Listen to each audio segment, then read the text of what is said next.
श्री गणेशाय नमः। ओम गम गणपते नमः। ओम श्री परमात्मने नमः। मत्स्य महापुराण 90वां अध्याय। रत्नाचल के दान की विधि और उसका महात्म्य। ईश्वर ने कहा, नारद, इसके पश्चात मैं श्रेष्ठ रत्नाचल का वर्णन कर रहा हूँ। 1000 मुक्ताफल मोतियों द्वारा बना हुआ पर्वत उत्तम, 500 से बना हुआ मध्यम और 300 से बना हुआ अधम साधारण माना गया है। कल्पित पर्वत के चतुरांश से उसके चारों दिशाओं में विषकंभ पर्वतों को स्थापित करना चाहिए। विद्वानों को पूर्व दिशा में हीरा और गोमेद से मंदराचल की, दक्षिण में पद्मराग, माणिक्य और इंद्रनील नीलम मणि के संयोग से गंधमादन की, पश्चिम में वैदुर्य और मूंगे के सम्मिश्रण से विपुलाचल की और उत्तर में गारुत्मथ मणि सहित पुष्पराग पोखराज मणि से सोपार्श्व पर्वत की स्थापना करनी चाहिए। इस दान में भी धान्य पर्वत की तरह सारे उपकरणों की कल्पना करें। उसी प्रकार स्वर्णमय देवताओं, वनों और वृक्षों का स्थापन एवं आवाहन करें तथा पुष्प गंध आदि से उसका पूजन करें। प्रातः काल मत्सर रहित होकर यह सारा सामान गुरु और ऋत्विजों को दान कर दें। उस समय इन मंत्रों का उच्चारण करें। अचल, जब सभी देवगण संपूर्ण रत्नों में निवास करते हैं, तब तुम तो नित्य रत्न में ही हो। अतः तुम्हें सदा हमारा नमस्कार प्राप्त हो। पर्वत चूंकि सदा पर्वत क्योंकि सदा रत्न का दान करने से श्री हरि संतुष्ट हो जाते हैं, अतः तुम हमारी रक्षा करो। नराधिप, जो मनुष्य उपर्युक्त विधि से रत्न में पर्वत का दान करता है, वह इंद्र से सत्कृत हो विष्णु सालोक्य को प्राप्त कर लेता है और वहां 100 कल्पों से भी अधिक काल तक निवास करता है। पुनः इस लोक में जन्म लेने पर वह सौंदर्य, निरोगता और सद्गुणों से युक्त होकर 7 द्वीपों का अधीश्वर होता है। साथ ही उसके द्वारा इहलोक अथवा परलोक में जो कुछ भी ब्रह्म हत्या आदि पाप किए गए होते हैं, वे सभी उसी प्रकार नष्ट हो जाते हैं जैसे वज्र द्वारा प्रहार किया गया हुआ पर्वत। इस प्रकार श्री मत्स्य महापुराण में रत्नाचल कीर्तन नामक 90वां अध्याय संपूर्ण हुआ। 91वां अध्याय। रजताचल के दान की विधि और उसका महात्म्य। ईश्वर रत्नाचल के दान की विधि और उसका महात्म्य। ईश्वर ने कहा, नारद, इसके बाद में सर्वश्रेष्ठ रौप्याचल अर्थात रजत शैल वर्णन कर रहा हूं। रजताचल के दान की विधि और उसका महात्म्य, जिसका दान करने से मनुष्य सर्वश्रेष्ठ चंद्रलोक को प्राप्त करता है। 10,000 पल चांदी से बना हुआ रजताचल उत्तम, 5,000 पल से बना हुआ मध्यम और 2,500 पल से बना हुआ अधम है। यदि दाता ऐसा करने में असमर्थ हो तो उसे अपनी शक्ति के अनुसार 20 पल से कुछ अधिक चांदी द्वारा पर्वत का निर्माण करना चाहिए। उसी प्रकार प्रधान पर्वत के चतुरांश में विषकंभ पर्वतों की भी कल्पना करने का विधान है। पहले की तरह चांदी के द्वारा मंदर आदि पर्वतों का निर्माण कर उसके नितंब भाग को सोने से सुशोभित कर दें। उन पर लोकपालों से स्वर्णमयी मूर्ति स्थापित कर उन्हें ब्रह्मा, विष्णु और सूर्य की मूर्तियों से भी संयुक्त कर दें। तत्पश्चात बुद्धिमान दाता इन सब की विधि पूर्वक अर्चना करे। सारांश यह है कि अन्य पर्वतों में जो उपकरण चांदी के होते हैं, वे सभी इसमें स्वर्ण के होने चाहिए। शेष हवन, जागरण आदि सारे कार्य धान्य पर्वत की भांति ही करें तत्पश्चात प्रातः काल वस्त्र और आभूषण आदि के द्वारा गुरु और ऋत्विजों का पूजन कर रजताचल गुरु को और निष्कंभ पर्वत ऋत्विजों को दान कर दें। उस समय मत्सर रहित हो हाथ में कुश लेकर इस मंत्र का पाठ करें। रजताचल, तुम पितरों को तथा श्री हरि, सूर्य, इंद्र और शिव को परम प्रिय हो, इसीलिए शोक रूपी संसार सागर से मेरी रक्षा करो। जो मानव इस प्रकार निवेदन कर श्रेष्ठ रजताचल का दान करता है, वह 10,000 गोदान का फल प्राप्त करता है। वह विद्वान चंद्रलोक में गंधर्वों, किन्नरों और अप्सराओं के समूहों से पूजित होकर प्रलय काल तक निवास करता है। इस प्रकार श्री मत्स्य महापुराण में रोप्याचल कीर्तन नामक 91वां अध्याय संपूर्ण हुआ। जय माता सरस्वती। जय मां सरस्वती। 92वां अध्याय शर्करा शेल के दान की विधि और उसका महात्म्य तथा राजा धर्ममूर्ति के वृतांत प्रसंग में लवणाचल दान का महत्व। भगवान शंकर ने कहा, नारद जी, इसके पश्चात मैं पुरुषोत्तम शक्राशैल का वर्णन कर रहा हूं, जिसका दान करने से भगवान विष्णु, रुद्र और सूर्य सदा संतुष्ट रहते हैं। 8 भार शक्कर से बना हुआ शक्राचल उत्तम, 4 भार से बना हुआ अधम और 2 भार से बना हुआ 4 भार से बना हुआ मध्यम और 2 भार से बना हुआ अधम कहा गया है। जो मानव स्वल्प संपत्ति वाला हो, वह एक बार अथवा आधे भार से भी शक्राचल बनवा सकता है। प्रधान पर्वतों के चतुर्थांश से निष्कंभ पर्वतों का भी निर्माण करना चाहिए। पुनः धान्य पर्वत की तरह सारी सामग्री प्रस्तुत करके मेरु पर्वत की भांति इसके ऊपर भी स्वर्णमयी देव मूर्ति के साथ मंदार, पारिजात और कल्प वृक्ष, इन तीनों वृक्षों की भी स्वर्ण निर्मित मूर्ति स्थापित करें। इन तीनों वृक्षों को तो प्राय सभी पर्वतों पर स्थापित कर देना चाहिए। सभी पर्वतों के पूर्व और पश्चिम भाग में हरी, चंदन और कल्प वृक्षों को निविष्ट करना चाहिए। शक्राचल में तो इसका विशेष रूप से ध्यान रखना चाहिए। मंदराचल पर कामदेव की मूर्ति सदा पश्चिमाभिमुखी, मंद गंधमादन के शिखर पर कुबेर की मूर्ति उत्तराभिमुखी, विपुलाचल पर वेद मूर्ति, ब्रह्मा और हंस की मूर्ति पूर्वाभिमुखी और सुपार्श्व पर्वत पर स्वर्णमयी गौ की मूर्ति दक्षिणाभिमुखी होनी चाहिए। तत्पश्चात आवाहन आदि सारा विधान धान्य पर्वत की भांति करके अंत में इन वक्ष्यमाण मंत्रों का उच्चारण करते हुए बिचला प्रधान पर्वत गुरु को और चारों निष्कंभ पर्वत ऋत्विजों को दान कर दें। वे मंत्र इस प्रकार के अर्थ वाले हैं। शैलेंद्र, यह शक्कर द्वारा निर्मित पर्वत सौभाग्य और अमृत का सार है, इसीलिए तुम मेरे लिए सदा अंधकारक हो। शक्राचल आनंदकारक हो। शक्राचल देवताओं के अमृत पान करते समय जो बूंदें भूतल पर टपक पड़ी थी, उन्होंने ही तुम्हारी उत्पत्ति की है। अतः तुम हमारी रक्षा करो। महाशैल, चूंकि शक्रा कामदेव के धनुष के मध्य भाग में प्रादुर्भूत हुई है और तुम शक्रामय हो, इसीलिए संसार सागर से मुझे बचाओ। जो मनुष्य उपर्युक्त विधि के अनुसार शक्राचल का दान करता है, वह समस्त पापों से विमुक्त होकर परम पद को प्राप्त हो जाता है। वहां वह भगवान विष्णु की आज्ञा से अपने आश्रितों के साथ ही सूर्य, चंद्र और तारकाओं के समान कांतिमान विमान पर आरूढ़ होकर सुशोभित होता है।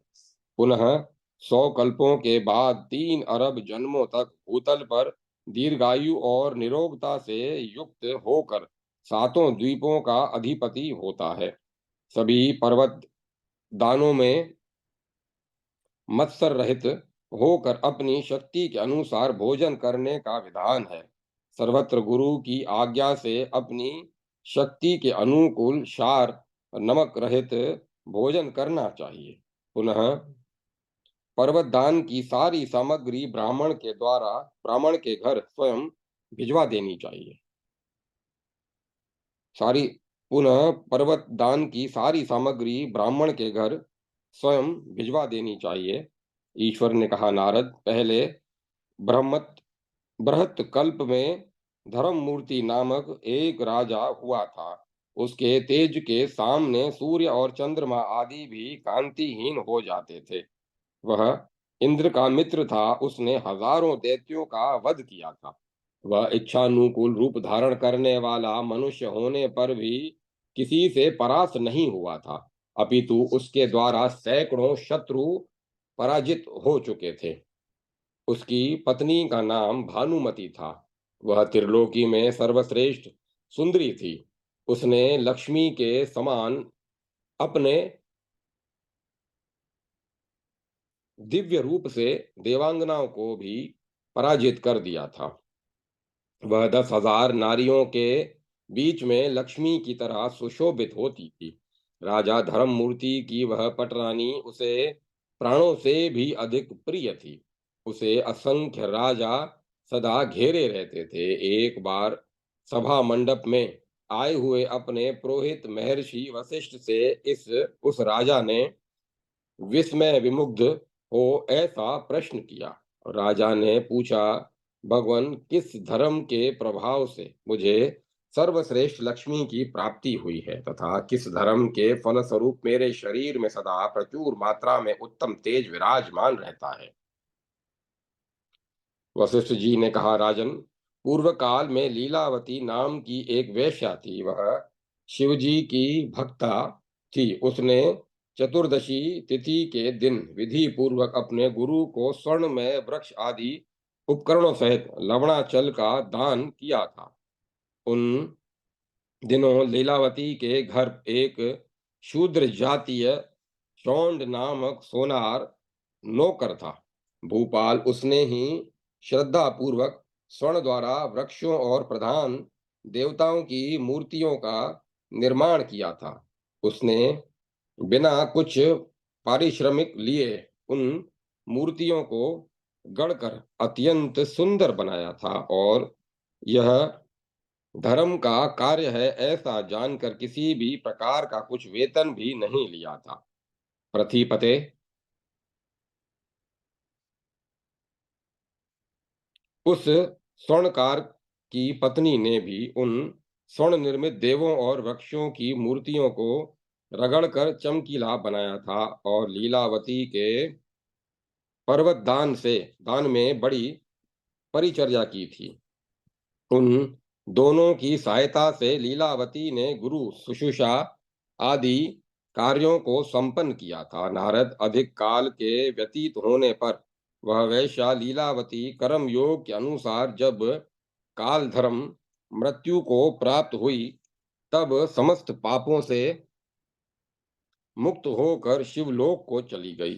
वह सुनार, जो दरिद्र होते हुए भी अत्यंत सामर्थ्यशाली था और जिसने वेश्या से कुछ भी मूल्य नहीं लिया था, उस इस समय इस जन्म में तुम हो, जो 10,000 सूर्यों के समान कांतिमान और सातों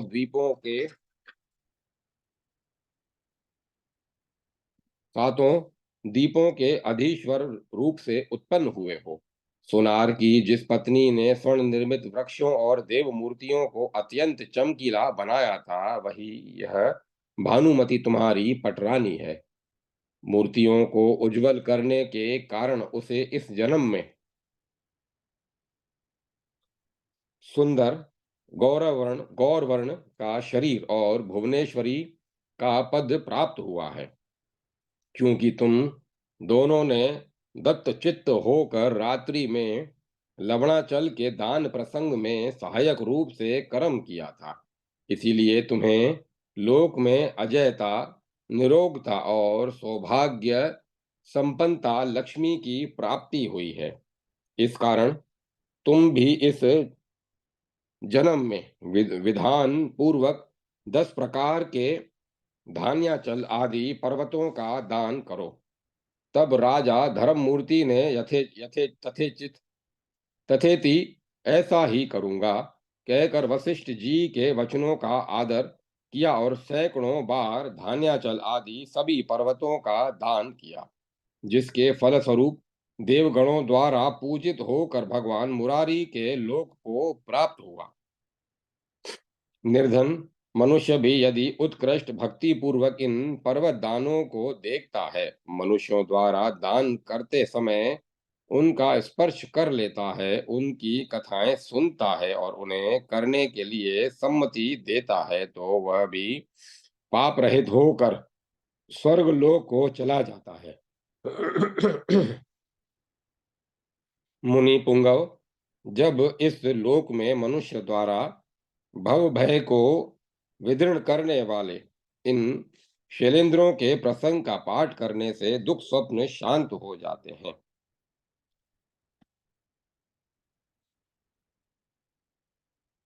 तब जो मनुष्य स्वयं शांत चित्त से विधि पूर्वक इन संपूर्ण पर्वत दानों के को करता है, उसके लिए तो कहना ही क्या है। इस प्रकार श्री मत्स्य महापुराण में पर्वत प्रदान महात्म्य नामक 92वां अध्याय संपूर्ण हुआ। 93वां अध्याय शांतिक एवं पौष्टिक कर्मों तथा नवग्रह शांति की विधि का वर्णन। सुत जी कहते हैं, ऋषियों, पूर्व काल की बात है, एक बार सुखपूर्वक बैठे हुए वैशंपायन जी से शौनक जी ने पूछा, महर्षि, संपूर्ण कामनाओं की अविचल सिद्धि के लिए शांतिक एवं पौष्टिक कर्मों का अनुष्ठान किस प्रकार करना चाहिए। वैशंपायन जी ने कहा, ब्राह्मण लक्ष्मी की कामना वाले अथवा शांति के अभिलाषी तथा वृष्टि, दीर्घायु और पुष्टि की इच्छा से युक्त मनुष्य को गृह यज्ञ का समारंभ करना चाहिए। वह गृह यज्ञ जिस विधान से करना चाहिए उसे मैं बतला रहा हूं, सुनिए। मैं संपूर्ण शास्त्रों का अवलोकन करने के पश्चात विस्तृत ग्रंथ को संक्षिप्त कर पुराणों एवं श्रुतियों द्वारा अभिष्ट इस ग्रह शांति का वर्णन कर रहा हूं। इसके लिए ज्योतिषी ब्राह्मण द्वारा बतलाए गए पुण्य में दान में ब्राह्मण द्वारा स्वास्ति वाचन कराकर ग्रहों एवं ग्रहादि देवों की स्थापना करके हवन प्रारंभ करना चाहिए। पुराणों और श्रुतियों के ज्ञाता विद्वानों ने 3 प्रकार का ग्रह यज्ञ बतलाया है। पहला 10,000 आहुतियों का, उससे बढ़कर दूसरा 1,00,000 आहुतियों का तथा संपूर्ण कामनाओं का फल प्रदान करने वाला तीसरा 1 करोड़ आहुतियों का होता है। 10,000 आहुतियों वाला ग्रह यज्ञ नवग्रह यज्ञ कहलाता है। इसकी विधि का जो पुराणों एवं श्रुतियों में बतलाई गई है, मैं वर्णन कर रहा हूं।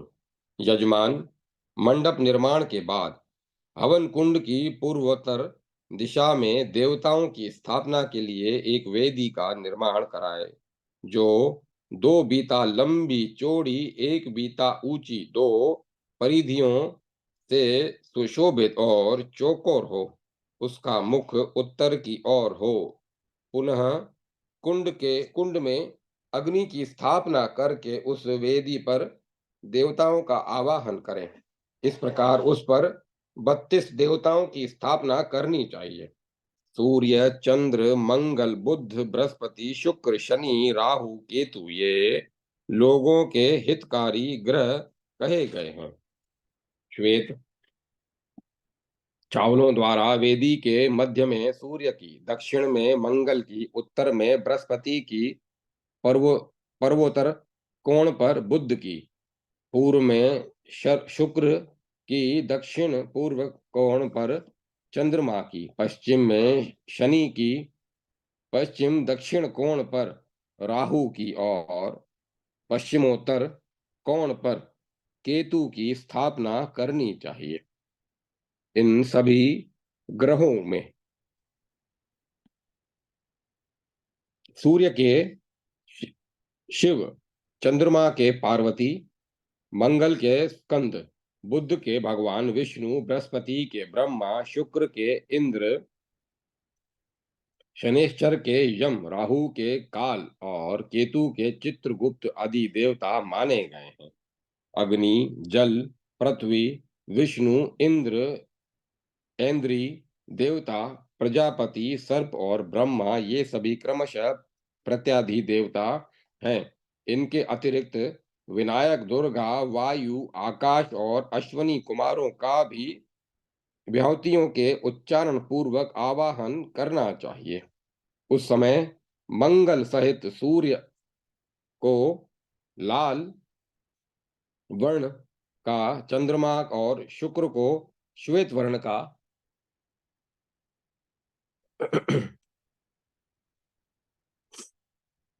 बुध और बृहस्पति को पित्त वर्ण का, शनि और राहु को कृष्ण वर्ण का तथा केतु को धूम्र वर्ण का जानना और ध्यान करना चाहिए।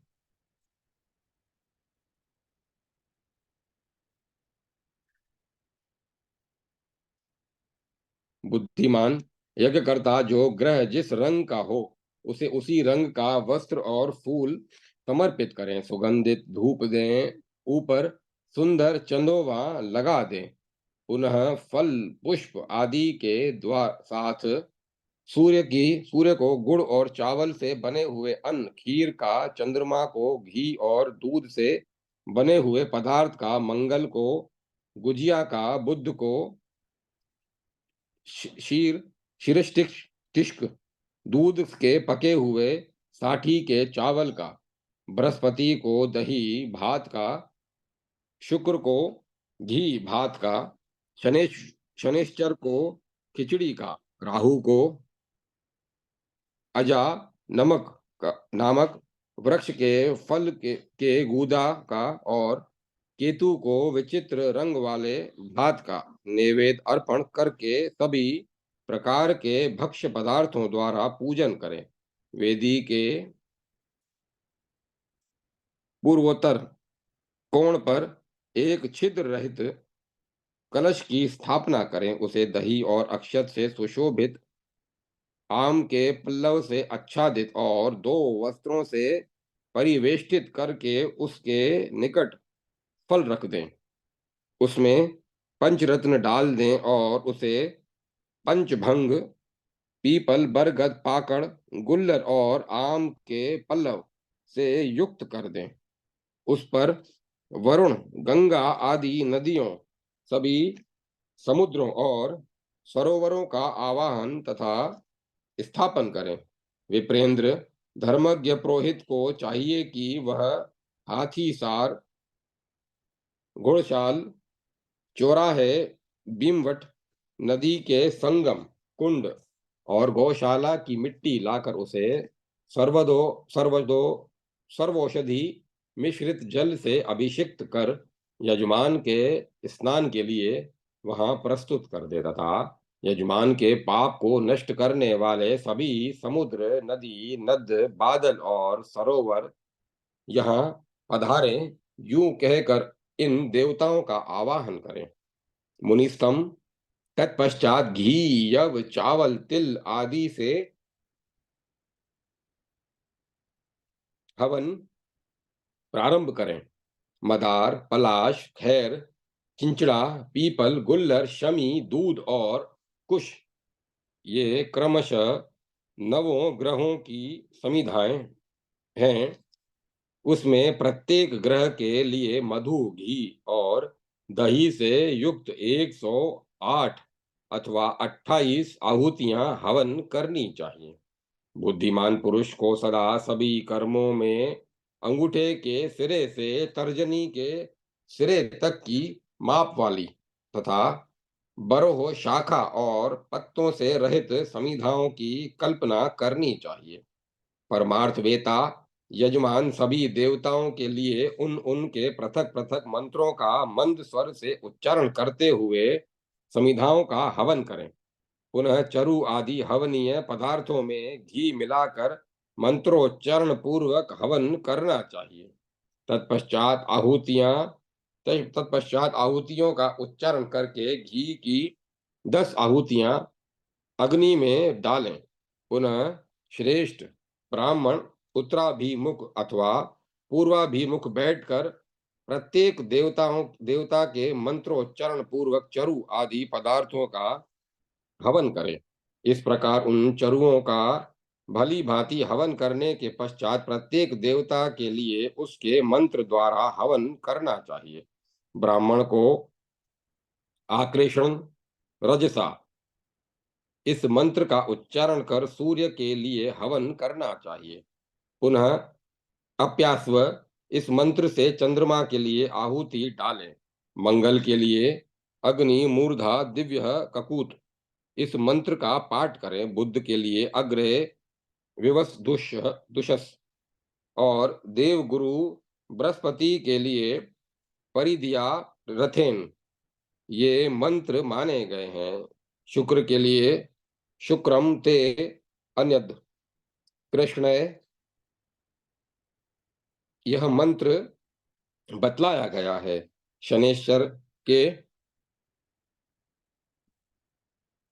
शनेश्वर के लिए शम नो देवीरजष्टम इस मंत्र से हवन करना चाहिए। राहु के लिए कया निश्चय वाभयु यह मंत्र कहा गया है और केतु के शांति के लिए केतुम कुंडवम इस मंत्र का उच्चारण करना चाहिए। फिर आवो राज्यमन मधवस्य रुद्रम इस मंत्र का उच्चारण कर रुद्र के लिए हवन और बलि देना चाहिए। तत्पश्चात उमा के लिए अपोहि इष्टा इस मंत्र से स्वामी कार्तिक के लिए सयोना इस मंत्र से विष्णु के लिए इदम विष्णु इस मंत्र से ब्रह्मा के लिए तमीशानम इस मंत्र से और इंद्र के लिए इंद्र मेधविताम इस मंत्र से आहुति डालें। इस प्रकार यम के लिए यम गो इस मंत्र से हवन बतलाया गया है। काल के लिए ब्रह्मा ब्रह्म जनाज्ञानम यह मंत्र प्रशस्त माना गया है। मंत्रवेता लोग चित्रगुप्त के लिए अज्ञातम यह मंत्र बतलाते हैं। अग्नि के लिए अग्निम दूतम वृणिगमहे यह मंत्र बतलाया गया है। वरुण के लिए अधूतम वरुण भाषम यह मंत्र कहा गया है। वेदों में पृथ्वी के लिए पृथ्वी अंतरशम इस मंत्र का पाठ है। विष्णु के लिए सहस्त्र शीर्षा पुरुष यह मंत्र कहा गया है। इंद्र के लिए इंद्रायंद्रो मरुत्वत यह मंत्र प्रशस्त माना गया है। देवी के लिए उत्तान पर्णे सुभगे यह मंत्र जानना चाहिए। पुनः प्रजापति के लिए प्रजापति यह हवन मंत्र कहा गया है। सर्पों के लिए नमोस्ते सर्पयभः यह मंत्र बतलाया जाता है। ब्रह्मा के लिए एष ब्रह्मा यह ऋत्विजभयम यह मंत्र कहा गया है। विनायक के लिए विद्वानों ने अनुनम यह मंत्र बतलाया है। जात वेद से सुन वाम यह दुर्गा मंत्र कहा जाता है। आदि प्रत्न्यस्य रेतस यह आकाश का मंत्र बतलाया जाता है। कारणा शिशुर्महिनम च यह वायु का मंत्र कहा गया है। ऐशो उष पुरुषात यह अश्वनी कुमार का मंत्र कहा गया है। मूर्धनम दिव्य इस मंत्र से हवन कुंड में पूर्णाहुति डालनी चाहिए। ब्राह्मण इस प्रकार हवन समाप्त हो जाने पर मांगलिक गायन और वादन के साथ साथ अभिषेक मंत्रों द्वारा उसी जल पूर्ण कलश से पूर्व अथवा उत्तर मुख करके बैठे हुए यजमान का 4 ब्राह्मण जो सुडोल अंगों वाले तथा स्वर्ण निर्मित जंजीर से सुशोभित हों अभिषेक करें और ऐसा कहें ब्रह्मा, विष्णु और महेश्वर ये देवता तुम्हारा अभिषेक करें। जातीश्वर, जगदीश्वर, वासुदेव नंदन श्री कृष्ण, सामर्थ्यशाली संकर्षण, बलराम, प्रद्युम्न और अनिरुद्ध ये सभी तुम्हें विजय प्रदान करें। इंद्र, अग्नि, ऐश्वर्यशाली यम, नेतृति, वरुण, पवन, कुबेर, ब्रह्मा सहित शिव, शेषनाग और दिक्पाल गण ये सभी तुम्हारी रक्षा करें। कीर्ति, लक्ष्मी, धृति, मेधा, पुष्टि, श्रद्धा, क्रिया, नति, नम्रता, बुद्धि, लज्जा, वपु, शांति, तुष्टि, कांति ये सभी माताएं जो धर्म की पत्नियां हैं आकर तुम्हारा अभिषेक करें।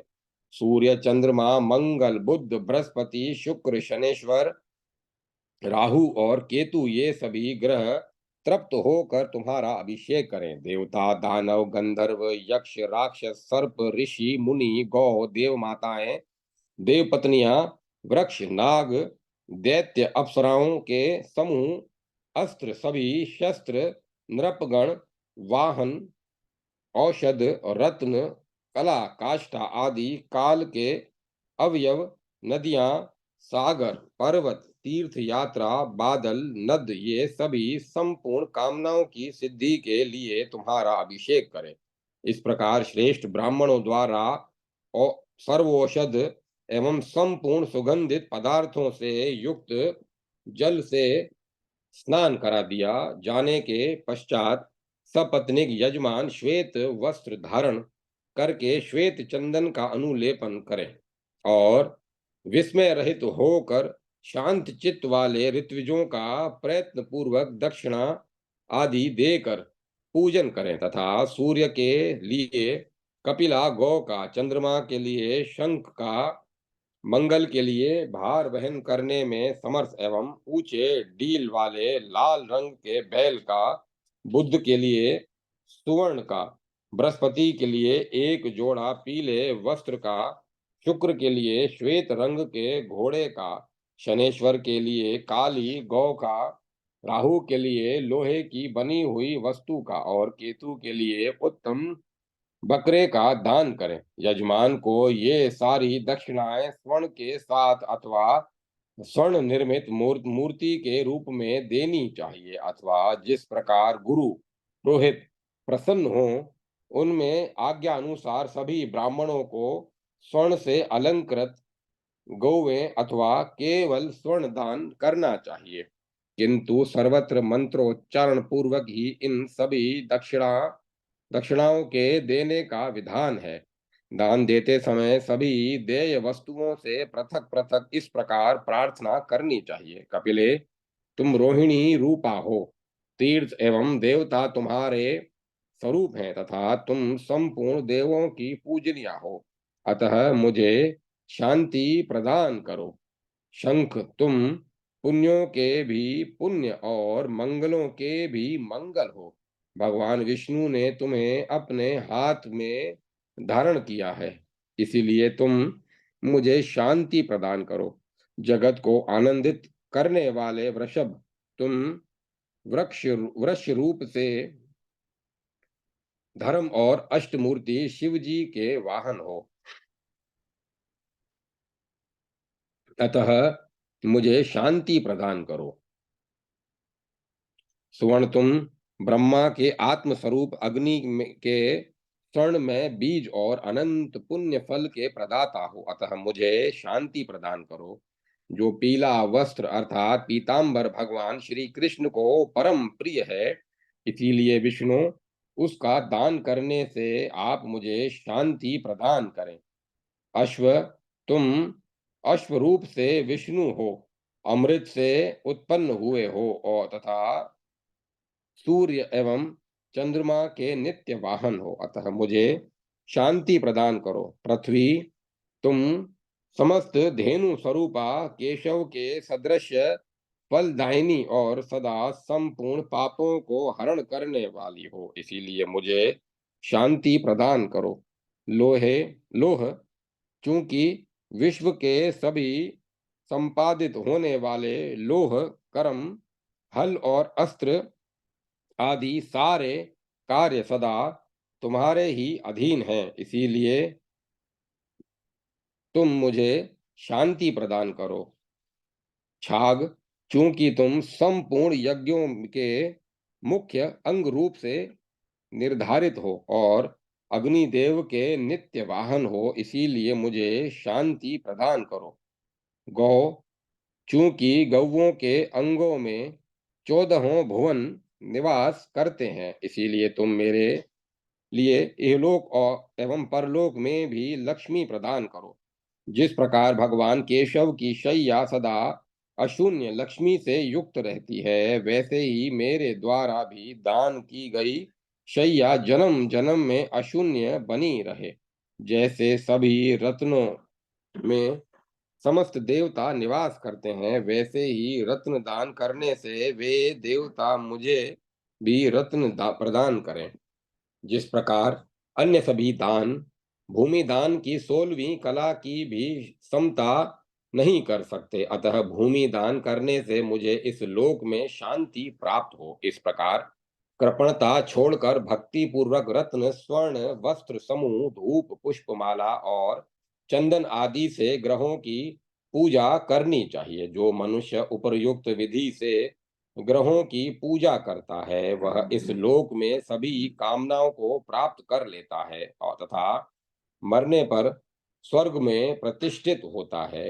यदि किसी निर्धन मनुष्य को कोई ग्रह नित्य पीड़ा पहुंचा रहा हो, तो इस उस बुद्धिमान को चाहिए कि उस ग्रह की यत्न पूर्वक भली भांति पूजा करके तत्पश्चात शेष ग्रहों की भी अर्चना करे, क्योंकि ग्रह, गो, राजा और ब्राह्मण ये विशेष रूप से पूजित होने पर रक्षा करते हैं, अन्यथा अवहेलना किए जाने पर जलाकर भस्म कर देते हैं। जैसे बाणों के आघात का प्रतिरोध करने वाला कवच होता है, उसी प्रकार दुर्देव द्वारा किए गए उपघातों को निवारण करने वाली शांति ग्रह यज्ञ होती है। इसीलिए वैभव की अभिलाषा रखने वाले मनुष्यों को दक्षिणा से रहित यज्ञ नहीं करना चाहिए, क्योंकि भरपूर दक्षिणा देने से यज्ञ का प्रधान देवता भी संतुष्ट हो जाता है। मुनि श्रेष्ठ, नवग्रहों के यज्ञ में यह 10,000 आहुतियों वाला हवन ही होता है। इसी प्रकार विवाह, उत्सव, यज्ञ, देव प्रतिष्ठा आदि कर्मों में तथा चित्त की उद्विग्नता एवं आकस्मिक विपत्तियों में भी यह 10,000 आहुतियों वाला हवन ही बतलाया गया है। इसके बाद अब मैं 1,00,000 आहुतियों वाला हवन बतला रहा हूँ, सुनिए। विद्वानों ने संपूर्ण कामनाओं की सिद्धि के लिए लक्ष्य होम का विधान किया है, क्योंकि यह पितरों को परम प्रिय और साक्षात भोग एवं मोक्ष रूपी फल का प्रदाता है। बुद्धिमान यजमान को चाहिए कि ग्रह बल और तारा बल को अपने अनुकूल पाकर ब्राह्मण द्वारा स्वस्तिक वाचन कराए और अपने ग्रह के पूर्वोत्तर दिशा में अथवा शिव मंदिर की समीपवर्ती भूमि पर विद्वान विधान पूर्वक एक मंडप का निर्माण कराए, जो 10 हाथ अथवा 8 हाथ लंबा चौड़ा चौकोर हो तथा उसका मुख प्रवेश द्वार उत्तर दिशा की ओर हो। उसकी भूमि को यत्न पूर्वक पूर्वोत्तर दिशा की ओर ढालू बना देना चाहिए। तदंतर मंडप के पूर्वोत्तर भाग में यथार्थ लक्षणों से युक्त एक सुंदर कुंड तैयार कराएं, जो चारों ओर से चौकोर हो, जिसमें योनि रूप मुख बना हो और जो मेखला से युक्त हो। यह मेखला 4 अंगुल चौड़ी और उतनी ही ऊंची कुंड को चारों ओर से घेरे हुए और पूर्वोत्तर दिशा की ओर ढालू हो। सभी लोगों के लिए ग्रह शांति के निमित्त नवग्रह यज्ञ बतलाया गया है। चूंकि उपर्युक्त परिमाण से कम अथवा अधिक परिमाण से बना हुआ कुंड अनेकों प्रकार का भय देने वाला हो जाता है, इसीलिए शांति कुंड को परिमाण से के अनुकूल ही बनाना चाहिए। ब्रह्मा ने लक्ष्य होम को अयुत होम से 10 गुना अधिक फलदायक बतलाया है। इसीलिए इसे प्रयत्न पूर्वक आहुतियों और दक्षिणाओं द्वारा संपन्न करना चाहिए। लक्ष्य होम के कुंड 4 हाथ लंबा और 2 हाथ चौड़ा होता है। उसके भी मुख्य स्थान पर योनि बनी होती है और वह 3 मेखलाओं से युक्त होता है। विश्वकर्मा ने कुंड के पूर्वोत्तर दिशा में 3 बीते के दूरी पर देवताओं को स्थापना के लिए एक वेदी का भी विधान बतलाया है, जो चारों ओर से चौकोर पूर्वोत्तर दिशा की ओर ढालू विषकुंभ कुंड के व्यास के आधे परिमाण के बराबर ऊंची और 3 परिधियों से युक्त हो। इनमें पहली परिधि 2 अंगुल ऊंची और तथा शेष 2 1 अंगुल ऊंची होनी चाहिए। विद्वानों ने इन सबकी चौड़ाई 3 अंगुल की बतलाई है। वेदी के ऊपर 10 अंगुल ऊंची एक दीवार बनाई जाए, उसी पर पहले की ही भांति फूल और अक्षतों के से देवताओं का आवाहन किया जाए। मुनि श्रेष्ठ अधि देवताओं एवं प्रत्यधि देवताओं द्वा सहित सभी ग्रहों को सूर्य के सम्मुख ही स्थापित करना चाहिए, उत्तराभिमुख अथवा परांग मुख नहीं। लक्ष्मी कामी मनुष्यों को इस यज्ञ में सभी देवताओं के अतिरिक्त गरुड़ की भी पूजा करनी चाहिए। उस समय ऐसी प्रार्थना करनी चाहिए, गरुड़, तुम्हारे शरीर से सामवेद की ध्वनि निकलती रहती है। तुम भगवान विष्णु के वाहन और नित्य विश्वरूप पाप को हरने वाले हो, अतः मुझे शांति प्रदान करो। तत्पश्चात पहले की तरह कलश की स्थापना करके हवन आरंभ करें। 1 लाख आहुतियों से हवन करने के पश्चात पुनः समिधाओं की संख्या के बराबर और अधिक आहुतियां डालें। फिर अग्नि के ऊपर घृत कुंभ से वसोधरा गिराएं। वसोधरा की विधि यह है: भुजा बराबर लंबी गुलर की लकड़ी से, और जो खोखली न हो तथा सीधी और गीली हो, सुधनवा सुनवा श्रुवा बनवा कर उसे 2 खंभों पर रखकर उसके द्वारा अग्नि के ऊपर सम्यक प्रकार से घी की धारा गिराएं।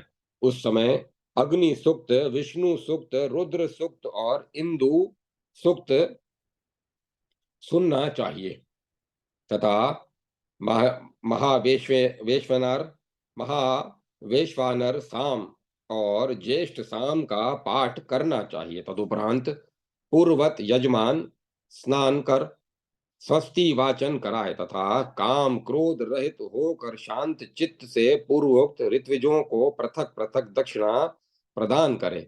नवग्रह यज्ञ के अयुक्त होम से 4 वेद वेता ब्राह्मणों को अथवा श्रुति के जानकारों एवं शांत स्वभाव वाले 2 ही ऋत्विजों को नियुक्त करना चाहिए। विस्तार में नहीं फंसना चाहिए।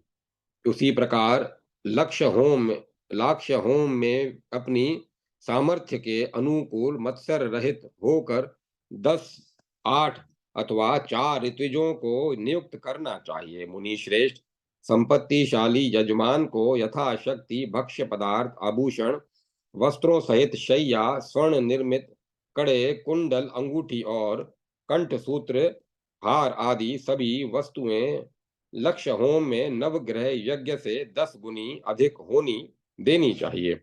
मनुष्य को कृपणता वश दक्षिणा रहित यज्ञ नहीं करना चाहिए।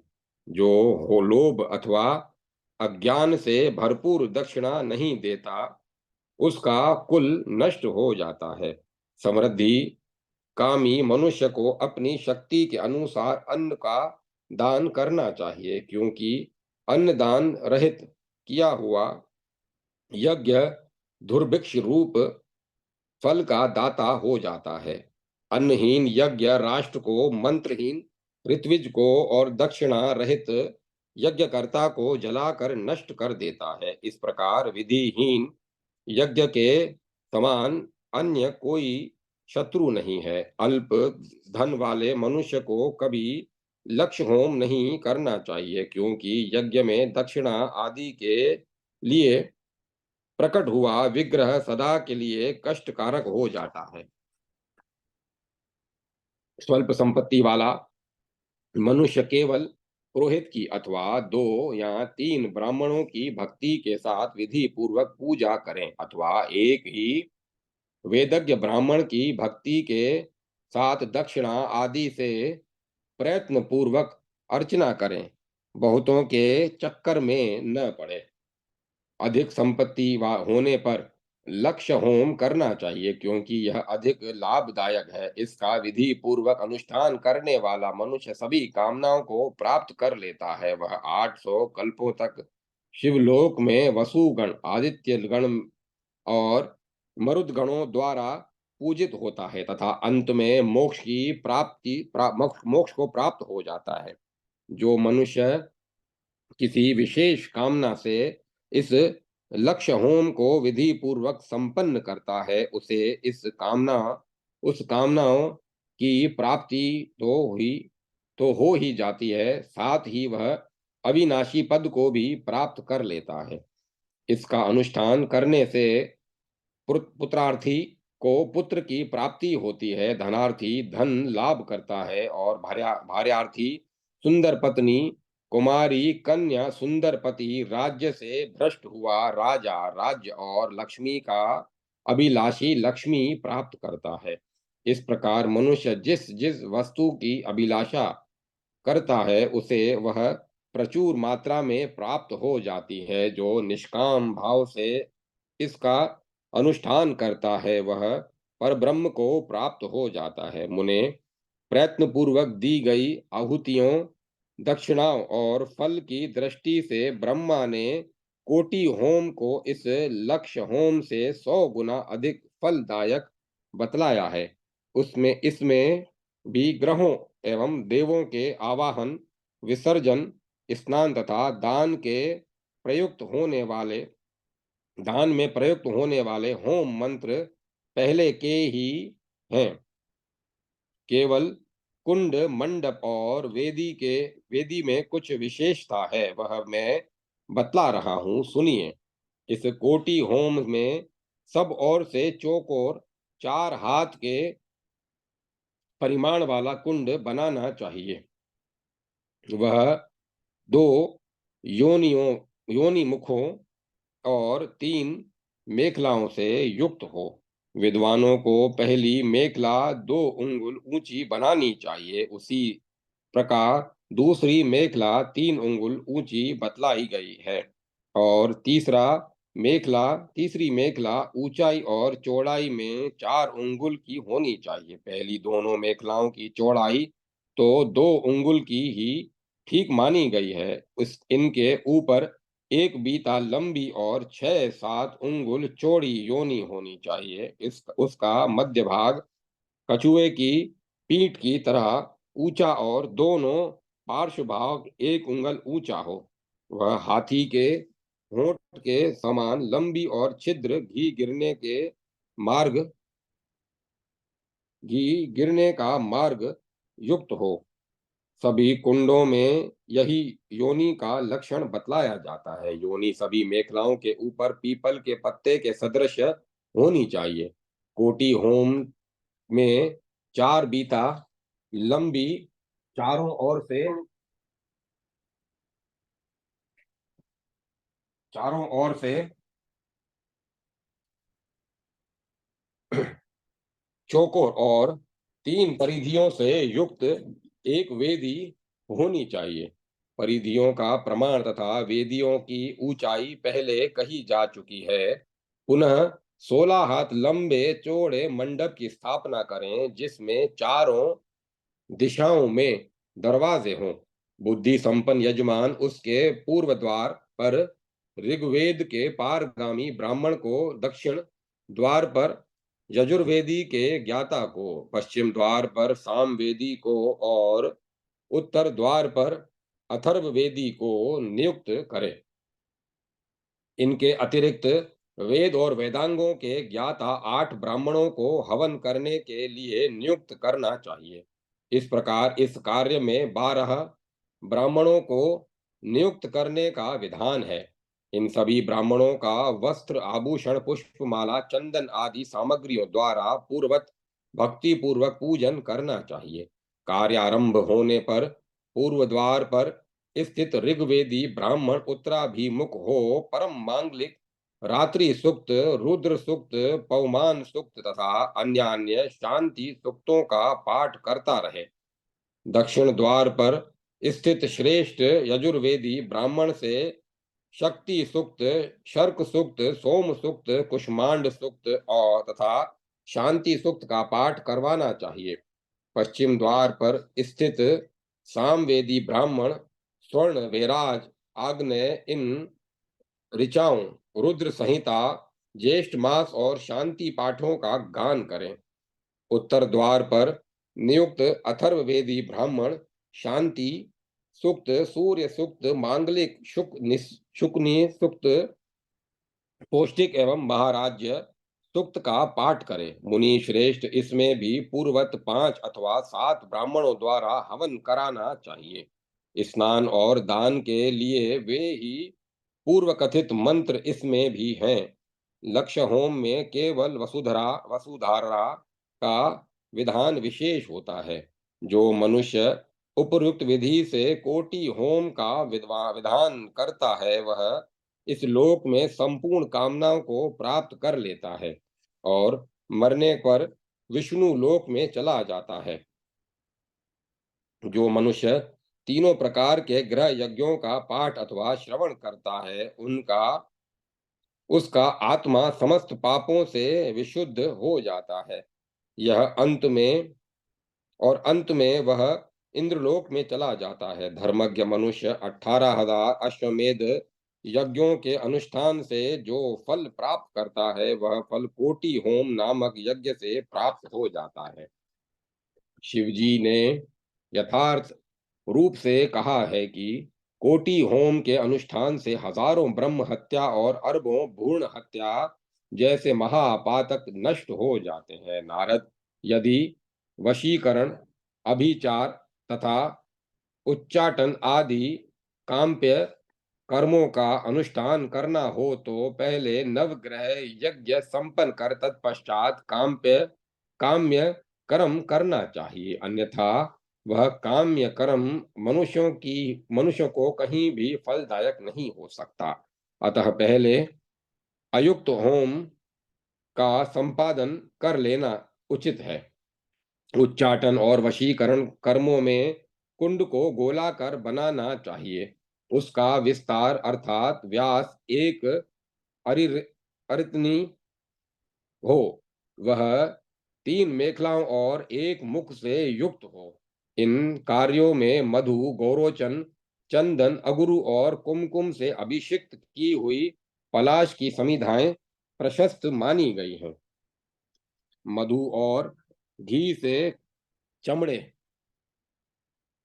और एवं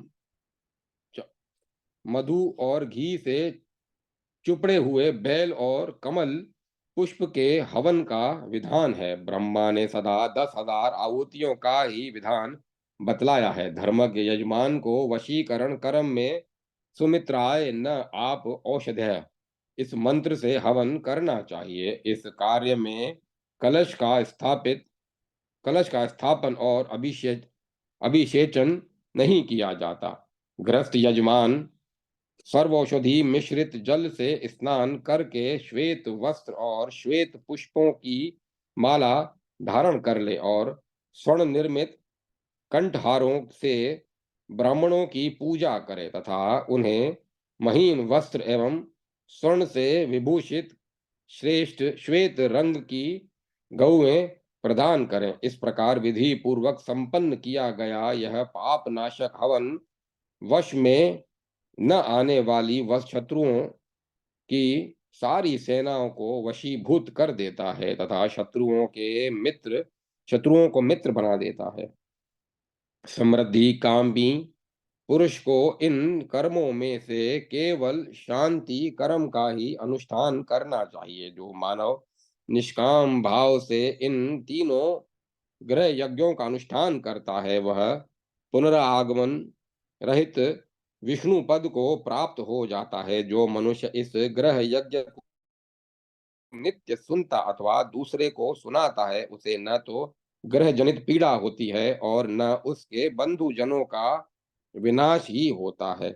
जिस घर में ये तीनों ग्रह लक्ष्य और एवं कोटि होम यज्ञ विधान लिख कर रखे रहते हैं, वहां न तो बालकों को कोई कष्ट होता है, न रोग तथा बंधन भी नहीं होता।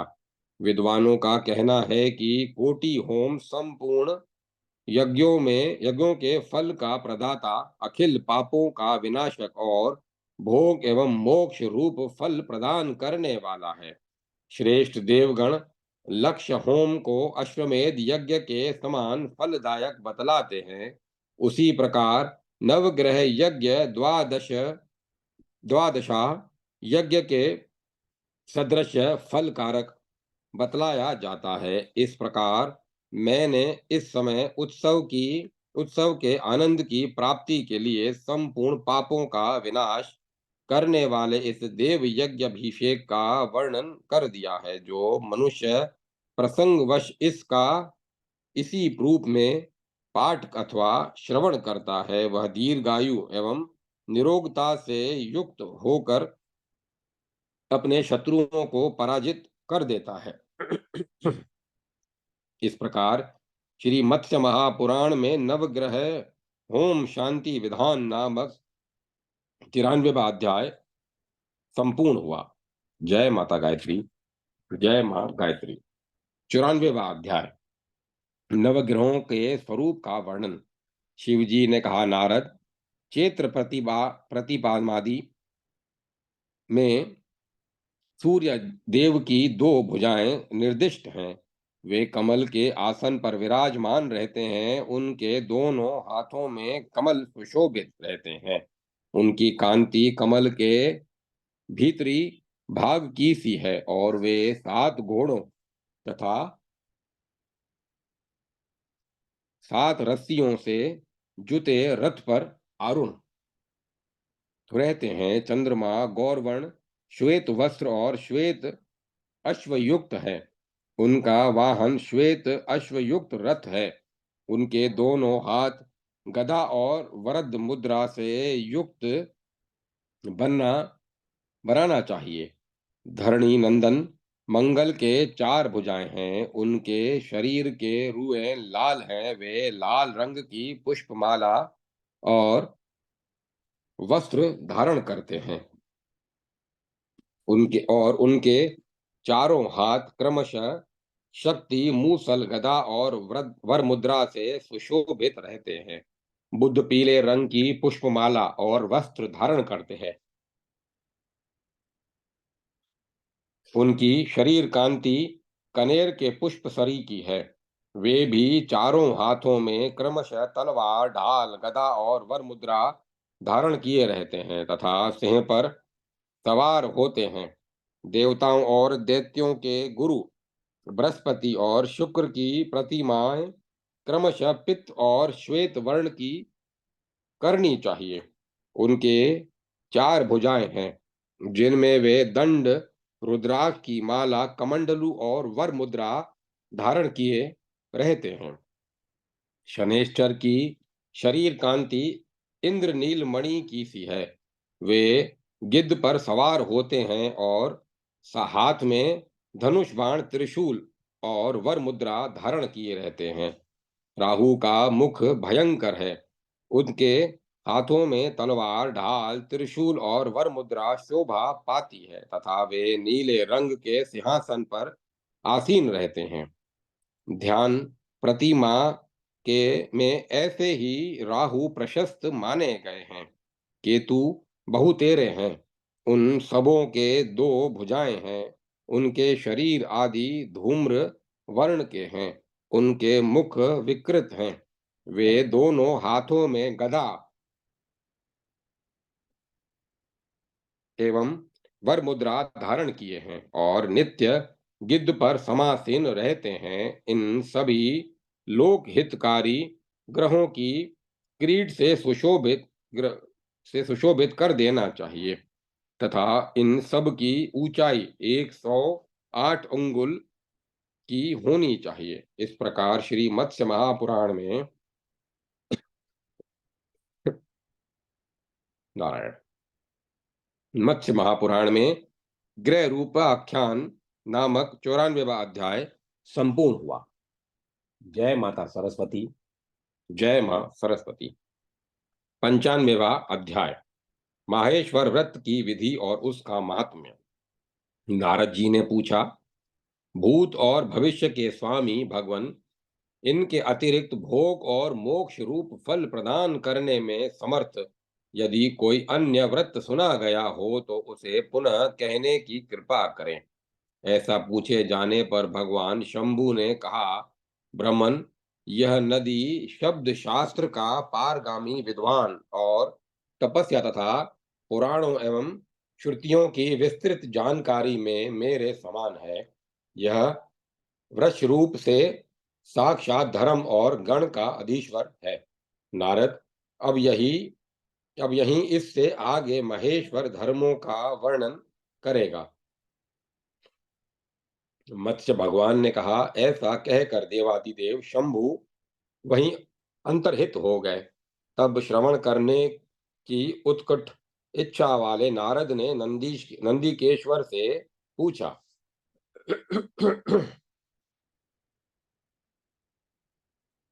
नंदी, शिव जी ने आपको इसके लिए जैसा आदेश दिया है, आप उस प्रकार माहेश्वर व्रत का वर्णन कीजिए। नंदीकेश्वर बोले, ब्राह्मण, मैं माहेश्वर व्रत का वर्णन कर रहा हूं, आप समाहित चित्त के से श्रवण कीजिए। वह व्रत तीनों लोकों में शिव चतुर्दशी के नाम से विख्यात है।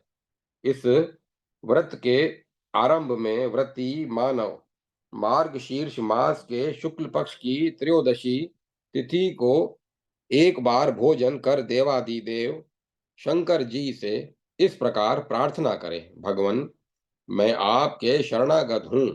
मैं चतुर्दशी तिथि को निराहार रहकर भगवान शंकर की भली भांति अर्चना करने के पश्चात स्वर्ण निर्मित वृषभ का दान करके दूसरे दिन भोजन करूंगा। इस प्रकार का नियम ग्रहण कर रात्रि में शयन करे।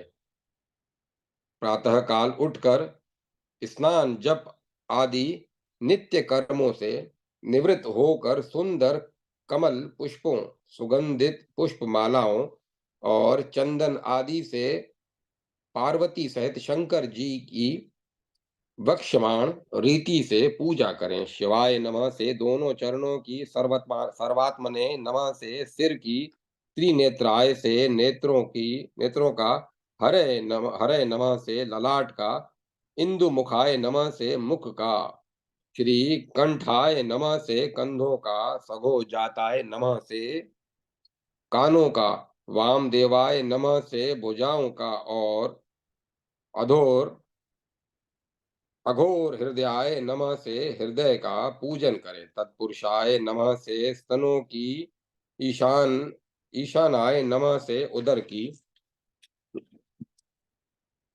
अनंत धर्माय नमः से दोनों पार्श्व भागों की, ज्ञान भूताय नमः से कटी की और अनंत वैराग्य सिंहाय नमः से उरुओं की अर्चना करें। बुद्धिमान व्रती को अनंतेश्वराय नाथाय नमः से जानुओं की, प्रधानाय नमः से जंघाओं की और व्योमात्मने नमः से गुल्फों का पूजन करना चाहिए। फिर व्योम केशात्म रूपाय नमः से बालों और पीठ की अर्चना करें। पुष्टये नमः एवं तुष्टये नमः से पार्वती का भी पूजन करें। तत्पश्चात जलपूर्ण कलश सहित श्वेत पुष्प माला और वस्त्र के से सुशोभित पंचरत्न युक्त स्वर्णमय वृषभ को नाना प्रकार के खाद्य पदार्थों के साथ ब्राह्मण को दान कर दे और यूं प्रार्थना करे, पिनाकधारी देवादिदेव सगो जात मेरे व्रत से मैं प्रसन्न हूं। तदंतर मांगलिक ब्राह्मणों को बुलाकर उन्हें भक्ति पूर्वक भोजन एवं दक्षिणा आदि देकर तृप्त करें और स्वयं दधि मिश्रित घी खाकर रात्रि में उत्तराभिमुख हो भूमि पर शयन करें। पूर्णिमा तिथि को प्रातः काल उठकर ब्राह्मणों की पूजा करने के पश्चात मौन होकर भोजन करें। उसी प्रकार कृष्ण पक्ष की चतुर्दशी में भी यह सारा कार्य संपन्न करना चाहिए। इसी प्रकार सभी चतुर्दशी तिथियों में पूर्वत शिव पार्वती का पूजन करना चाहिए। अब प्रत्येक मास में जो विशेषताएं हैं उन्हें क्रमशः बतला रहा हूं, सुनिए। मार्गशीर्ष आदि प्रत्येक मास में क्रमशः इन मंत्रों का उच्चारण करना चाहिए। शंकराय नमस्तुते, शंकराय नमस्ते अस्तु, आप शंकर के लिए मेरा नमस्कार प्राप्त हो। नमस्ते कर वीरक, करवीरक नाम को आपको नमस्कार है। त्र्यंबकाय नमोस्ते, आप त्र्यंबक के लिए प्रणाम है। इसके साथ महेश्वराय नमः, महेश्वर को अभिवादन है। महादेव नमोस्तस्ते, नमस्तस्तु, ना महादेव आपको मेरा नमस्कार प्राप्त हो। उसके बाद स्थाणवे नमः, स्थाणु को प्रणाम है। पशुपताय नमः, पशुपति को अभिवादन है। नाथ नमस्ते, नाथ आपको नमस्कार है। पुनः शंभवे नमः, शंभु को प्रणाम है। परमानंद नमस्ते, परमानंद आपको अभिवादन है। साम सोमार्धायण धारणे नमः, ललाट में अर्धचंद्र धारण करने वाले को नमस्कार है। भीमाय नमः, भयंकर रूपधारी को प्रणाम है। ऐसा कहकर अंत में कहे कि मैं आपके शरणागत हूँ। प्रत्येक मास की दोनों चतुर्दशी तिथियों में गौमूत्र, गोबर, दूध, दही, घी, कुशोदक, पंचगव्य, बैल, कपूर, अगरू, यव और काला तिल, इनमें से क्रमशः एक एक पदार्थ का प्राशन बतलाया गया है। इसी प्रकार प्रत्येक मास की दोनों चतुर्दशी तिथियों में बंधार, पारिभ्रद, मालती, धतूरा, सिंधुवार, अशोक, मलिका, पाटल, पाडर पुष्प या लाल गुलाब, मंदार पुष्प, सूर्यमुखी, कदम्ब, शतपत्री, श्वेत कमल या गुलाब और कमल, इनमें से क्रमशः एक एक के द्वारा पार्वती पति शंकर की अर्चना करनी चाहिए। पुनः कार्तिक मास आने पर अन्न, नाना प्रकार के खाद्य पदार्थ, वस्तु, वस्त्र, पुष्पमाला और आभूषणों से ब्राह्मणों को पूर्ण रूप से तृप्त करें।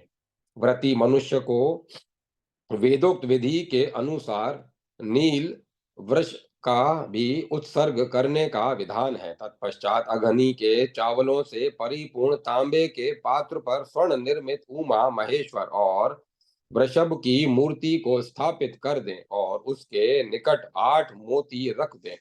फिर उसे गौ के साथ ब्राह्मण को दान कर दें। साथ ही 2 श्वेत चादरों से आच्छादित तथा समस्त उपकरणों से युक्त घट सहित एक शैया भी दान करनी चाहिए। यह दान ऐसे ब्राह्मण को देना चाहिए जो शांत स्वभाव, वेद व्रत परायण और ज्येष्ठ मास का ज्ञाता हो।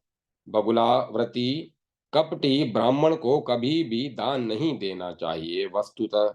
वस्तु सस्तु गुणज्ञ, वेद पाठी, तत्ववेता, सुडोल अंगों वाले, सौम्य स्वभाव, कल्याणकारक एवं सपत्निक आचार्य की वस्त्र, पुष्प माला और आभूषण आदि से भली भांति पूजा करके यह दान उन्हीं को देना चाहिए। यदि गुरु, आचार्य एवं उस समय उपस्थित गुरु उस समय उपस्थित हो तो उन्हीं को दान देने का विधान है। उनकी अनुपस्थिति में अन्य ब्राह्मणों को दान दिया जा सकता है। इस दान में कृपणता नहीं करनी चाहिए। यदि करता है तो उसके दोष से कर्ता का अधपतन हो जाता है। जो मानव उपर्युक्त विधि के अनुसार इस शिव चतुर्दशी व्रत का अनुष्ठान करता है, उसे 1000 अश्वमेध यज्ञ का फल प्राप्त होता है। उसके द्वारा अथवा उसके पिता या भाई द्वारा इस जन्म में अथवा जन्मांतर में जो कुछ ब्रह्म हत्या आदि पाप घटित हुए रहते हैं, वे सभी नष्ट हो जाते हैं। इस लोक में वह दीर्घायु, निरोगता, कुल और अन्न की समृद्धि से युक्त होता है और मरणोपरांत स्वर्गलोक में 4 भुजाधारी होकर गणाधिप हो जाता है। वहां 100 करोड़ कल्पों तक निवास कर शंभु पद शिवलोक को चला जाता है। यदि मुख में 10,000 करोड़ जीवा हो जाएं तो भी इस चतुर्दशी के अनंत फल का वर्णन करने में न तो बृहस्पति समर्थ है, न इंद्र, न ब्रह्मा समर्थ है, न सिद्धगण, तथा मैं भी इसका वर्णन नहीं कर सकता। जो मनुष्य मत्सर रहित हो, संपूर्ण पापों से संपूर्ण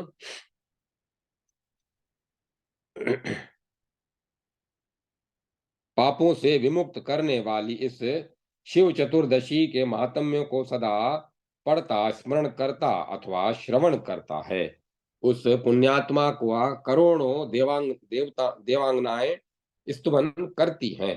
फिर जो सदा इसका अनुष्ठान करता है, उसकी तो बात ही क्या है।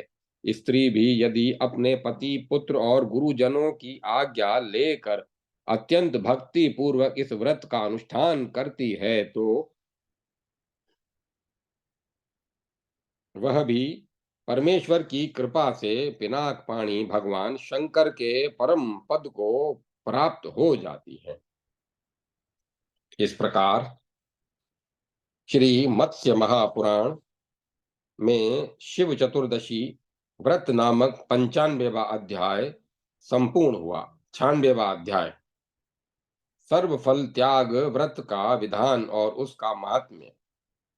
नंदी नंदीकेश्वर बोले, नारद जी, अब कर्म फल त्याग नामक व्रत का जो महत्व है उसे सुनिए। वह इस लोक में संपूर्ण कामनाओं के फल का प्रदाता और परलोक में अक्षय फलदायक है। मुने मंगलमय मार्गशीर्ष मास में शुक्ल पक्ष की तृतीया, अष्टमी, द्वादशी अथवा चतुर्दशी तिथि को ब्राह्मण द्वारा स्वस्ति वाचन कराकर इस व्रत को आरंभ करना चाहिए। मुनिस्तम, इसी प्रकार यह व्रत अन्य पुण्यप्रद महीनों में भी किया जा सकता है। उस समय अपनी शक्ति के अनुसार ब्राह्मणों को खीर का भोजन कराकर दक्षिणा देनी चाहिए।